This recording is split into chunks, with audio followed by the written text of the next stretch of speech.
There has been a ton of new contracts signed since I made my last news video, so we have a lot to cover in today's video. We have some current RFAs that re-signed, some upcoming RFAs next summer that re-signed, and some upcoming UFAs next summer that also re-signed as well. So we have a lot to touch on in this video. Most notably, Mitch Marner signed his contract on Friday. That will not be in this video because I made that into a separate video back on Friday. Go check that out if you have not already, and make sure to subscribe to the channel if you are not already. I'm going to try to upload daily right up until the start of the NHL season, and I have some cool things planned for when the season actually starts. So make sure to drop a like on the video as well. It definitely does show your support. And now, without wasting any more time, let's jump right into it. I'm going to start off from the ones that happened a while back and then work my way up to the most recent ones. And the first one, we have Gogol Dobin, a 1-year $900K contract with the Vancouver Canucks. And Gogol Dobin, honestly, I could see him struggling to find ice time and even find his way into the lineup in this up and coming season. I think there's just a lot of players on that Vancouver Canucks team that deserve the minutes more than him, and they brought in a couple new faces up front as well in JT Miller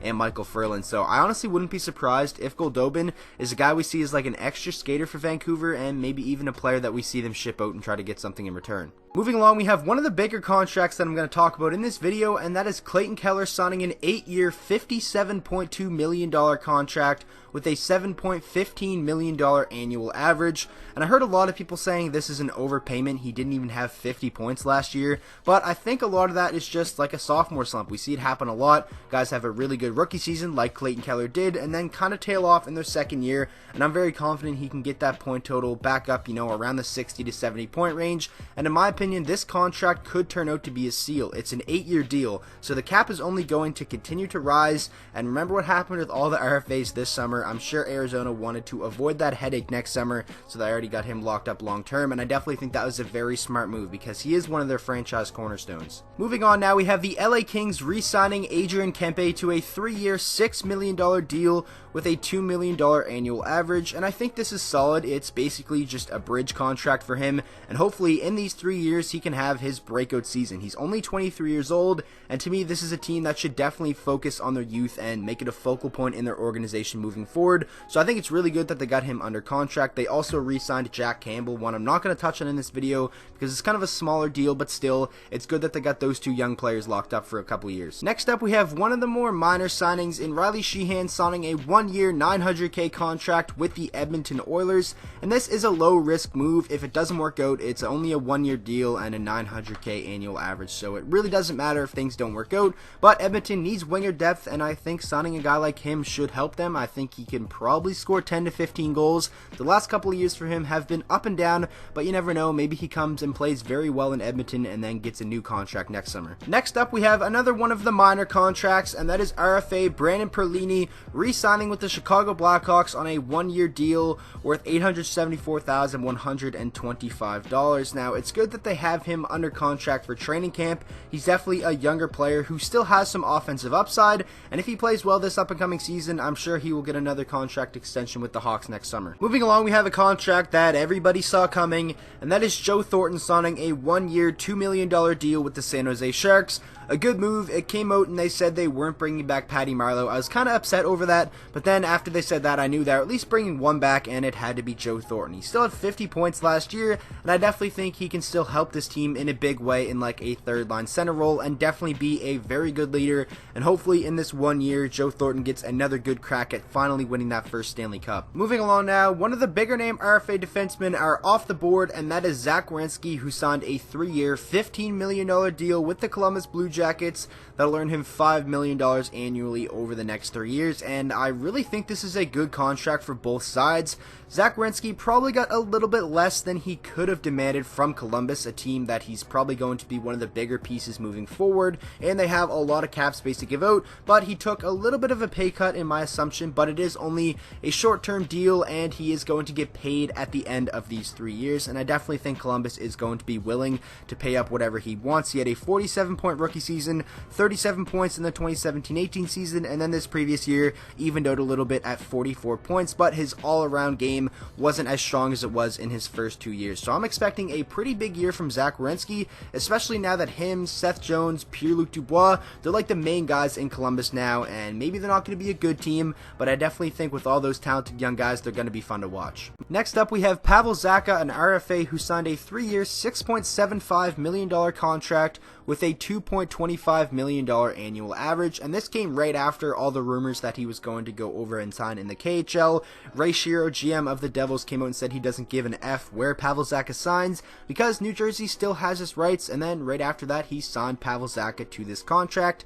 And Zacha is a guy who was a top draft pick but has yet to really pan out at an NHL level, and this is probably his last chance. If he continues to be like a 20-point guy throughout this contract, I definitely think he is KHL bound, but he definitely still has some offensive upside, and we're going to have to wait and see what happens with him over the course of these next 3 years to really tell what he's going to be at an NHL level. Next up, we have yet another bridge contract, and that is Kevin Fiala signing a 2-year, $6 million deal that'll make him $3 million annually over the next 2 years. And Kevin Fiala is 23 years old and definitely has a lot of upside. He was traded to the Minnesota Wild in a 1-for-1 deal that sent Mikael Granlund back over to the Nashville Predators, and ever since that trade, Kevin Fiala wasn't the greatest for the Minnesota Wild, only 7 points in 19 games and was a -12, but he wasn't playing the greatest in Nashville either, and that is ultimately what led to him being traded. If he can get back to the 2017-18 version of himself where he had almost 50 points and was a 20-plus goal guy, I definitely think he should be in for a pretty big raise at the end of this contract if he can do that over the next 2 years. Moving along now, we have another smaller contract, and that is Brendan Lemieux signing a 1-year, $925,000 contract with the New York Rangers.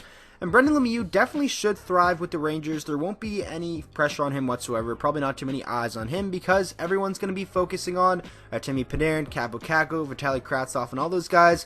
And Brendan Lemieux should be able to thrive in a bottom six, checking forward role and be able to chip in some offense here and there. It's kind of a prove-it contract, but it is a cheap deal, and that is basically the only thing the Rangers could have given to him. Next up, we have yet another defenseman signing a new contract. Josh Morrissey would have been an RFA next summer, but has re-signed on an 8-year, $50 million deal with the Winnipeg Jets that'll make him $6.25 million annually over the next 8 years. And honestly, this could turn out to be a very good contract considering what you see some other guys making, as RFAs and on the open market. He had 31 points in only 59 games this past season and has definitely developed into a very good two-way defenseman, and next year is most likely going to play a much bigger role, especially with the departure of guys like Sherratt, Jacob Trouba, and Tyler Myers. It should be a really big year for Josh Morrissey, and honestly, a lot of people think this is, too much money and too much term for a guy who's really only been a top 4 defenseman, over the past 3 seasons, but in my opinion, this could turn out to be a very good deal for Winnipeg. Moving along now to RFA defenseman from the Penguins, and Marcus Patterson has signed a 1-year, $874,125 contract, and in my opinion, this is going to be a steal over the next season because he actually played very good in the little bit of games that we did see him play with the Pittsburgh Penguins in this past season. He played 57 games, had 19 points, and was a +13. He's only 23 years old, and I think next summer is going to be where we see him get, his long-term deal with the Pittsburgh Penguins. Looking back at that Daniel Sprong for Patterson trade now, I honestly think Pittsburgh is looking like the early winners. Obviously, it is pretty early to tell, but Marcus Patterson has been very good for Pittsburgh ever since coming over, and in my opinion, this is a very good value for a guy who's probably going to play significant top 4 minutes next season. Next up, we have yet another RFA defenseman re-signing, and that is Ivan Provorov, who signed a 6-year, $40.5 million contract with the Philadelphia Flyers for an annual average of $6.75 million. And honestly, this could turn out to be a steal. Yes, he only had 26 points last year and was a -16. Wasn't a good year for him, but it wasn't really a good year for the Flyers in general. But in the 2017-18 season, he was one of the better defensemen in the league. He had 41 points, was a +17, and logged a lot of minutes as a 21-year-old defenseman for Philadelphia. And if he can bounce back next year and get back to that 2017-18 form, this definitely could be a fantastic deal over the next 6 years for the Flyers Provorov definitely has a lot of upside, and it's really good that they got him under contract for training camp. Next up, we have yet another defenseman getting a pretty big contract, and that is Jared Spurgeon of the Minnesota Wild, getting a 7-year, $53.025 million contract, which will give him $7.575 million per year. And this is Bill Guerin's first big move as the new general manager of the Minnesota Wild, and this is definitely a move that I'm a fan of. He was a UFA next summer, and Jared Spurgeon is definitely a guy you don't want to lose, and he would have got a lot of people, paying him a lot of money or offering him a lot of money in unrestricted free agency, especially considering what some guys got. And Jared Spurgeon, over the past 3 years, has been very good and kind of underrated. He just had a career year, 43 points in 82 games, was only a -1 for a Minnesota team that wasn't the greatest, so he's definitely going to be a big part of their franchise over the next 7 years, and in my opinion, this was a smart move. And now, finishing out the video with a contract that was actually just signed while I was recording this, so I had to throw it in here, and that is Charlie McAvoy, yet another defenseman, signing a 3-year, $14.7 million contract, an annual average of $4.9 million over the next 3 years. This is very similar to Zach Werenski's contract. I believe McAvoy can make more, though, from bonuses and stuff. I think I read that somewhere on Twitter.